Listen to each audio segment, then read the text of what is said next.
Hola, buenas tardes. Efectivamente, existe la probabilidad, que no es baja, de que el IPC del mes de enero en los Estados Unidos nos dé una sorpresa positiva. Por primera vez en muchos meses, y en función de los datos que hemos visto a lo largo del mes de enero, existe la posibilidad, hecho que no podía ocurrir en meses anteriores, de que en el mes de enero la inflación en los Estados Unidos haya caído. Debemos de tener en cuenta que, en mi opinión, los inversores han descontado de forma exagerada la probabilidad de que el FED suba los tipos agresivamente. Yo sé que lo han hecho por las amenazas de los banqueros centrales, pero si nos fijamos en las expectativas inflacionistas que están descontando los mercados de renta fija, pueden ver ustedes en el gráfico que les mostramos que las expectativas inflacionistas a 5, a 10 y a 30 años no han parado de caer desde el mes de noviembre de 2020.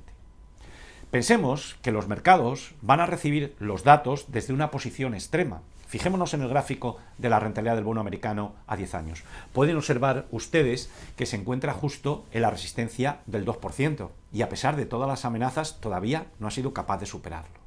Si ahora mismo tuviéramos un dato de inflación negativo, muy probablemente aquellos gestores de fondos o inversores que hayan abierto posiciones cortas agresivas en bonos las cancelarían y la rentabilidad del bono caería y el precio del bono americano subiría, las bolsas subirían y el oro también. En mi opinión, nos estamos encontrando con que la mayor parte de la gente se están preocupando de la inflación y de los tipos de interés. En mi opinión, hay una preocupación mayor, es la desaceleración del consumo privado en los Estados Unidos. Hay un dato significativo. Cuando publicaron los datos del crecimiento en el cuarto trimestre, ustedes recordarán que hubo un dato que, bueno, la gente dijo, ¡ay, qué bien!, es la fuerte acumulación de los inventarios. El fuerte incremento que se ha producido en los inventarios, hay que analizar la causa por la que se ha producido. Si se ha producido como consecuencia de una disminución del consumo privado, las presiones inflacionistas disminuirían. Pero claro, un deterioro del consumo privado nos estaría anticipando una fuerte desaceleración de la economía de los Estados Unidos en un momento en que los estímulos fiscales están remitiendo. En este sentido, deben de tener en cuenta las perspectivas de crecimiento, las expectativas de crecimiento del Banco de la Reserva Federal de Atlanta para el primer trimestre de 2022, que estimaba una tasa de crecimiento del 0,1% tan solo. Esta estimación, esta corrección a la baja de las expectativas de crecimiento, la hemos visto también con los analistas de Goldman Sachs. Por lo tanto, en mi opinión, la principal preocupación que ahora mismo existe sobre la mesa es la fuerte desaceleración del consumo privado. En este sentido, deben ustedes tener en cuenta que el origen de las presiones inflacionistas tienen un culpable claro.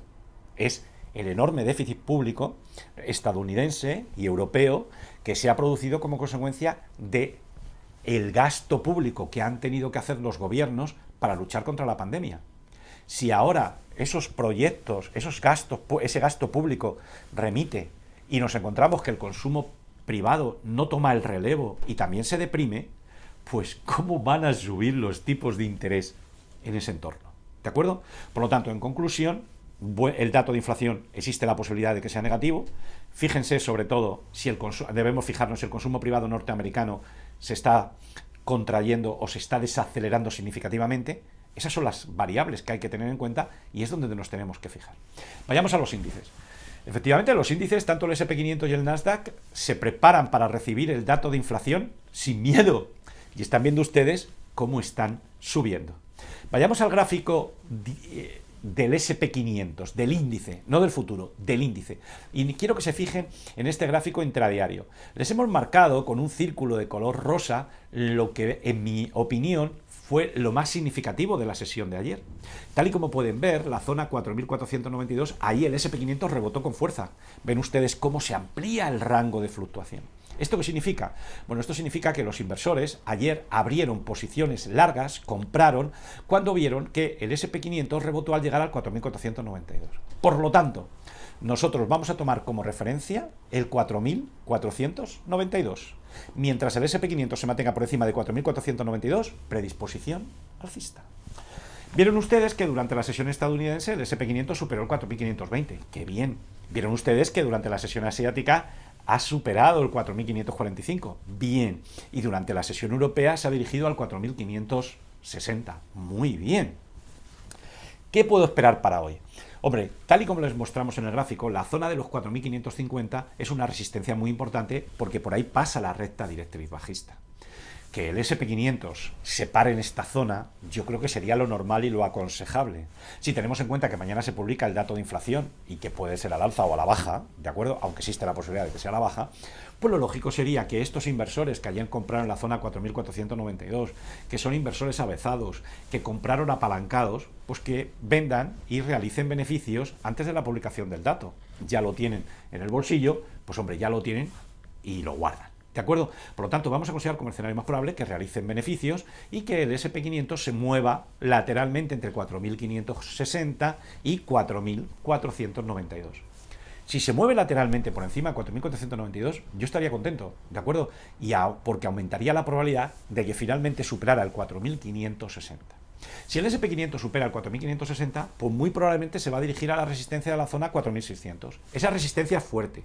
Y ahí lo más normal es que se pare.